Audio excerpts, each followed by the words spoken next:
In today's video, I'm going to teach you how to add a GIF in Mailchimp.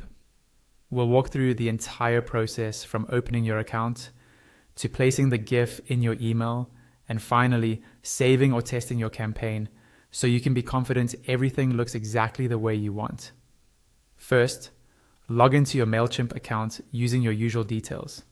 Once you're in, look at the left-hand side of the screen for the main navigation menu. There, you'll find an option labeled Campaigns. Click that, and the page will load with a list of all your existing campaigns. Take a moment to find the specific email campaign where you want to add your GIF. On the right side of that campaign's row, you'll see an Edit button. Click Edit, and Mailchimp will open a preview of your email. From this preview screen, move your attention to the bottom right corner and click Edit Design. This is important because it takes you into the actual email editor where you can make changes to the content and layout. Once the editor loads, you'll see your email layout in the main area and a panel of content blocks on the left. Now, inside the editor, look to that left panel and find the image block. This is the block you'll use for your GIF. Click and drag the image block into your email layout and drop it exactly where you want the GIF to appear.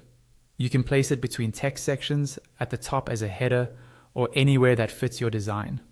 When you release the block, the settings panel on the left will update. Click the option to add an image. From the drop-down, choose Upload Image. This will open your computer's file browser. Navigate through your folders until you locate the GIF file you want to use. Select the GIF, then press Enter or click Open to start the upload. Give Mailchimp a moment to upload the file. Once the upload is complete, you'll see the GIF appear in the editor in the spot where you dropped the image block. At this point, you can adjust alignment, add a link, or tweak spacing if needed. When you're happy with how everything looks, move to the top right corner of the screen. You can click Send Test to send a test email to yourself or a teammate, which is a great way to confirm that the GIF displays correctly in your inbox. Or, if you're done for now, click Save and Exit to save your changes and return to your campaign overview.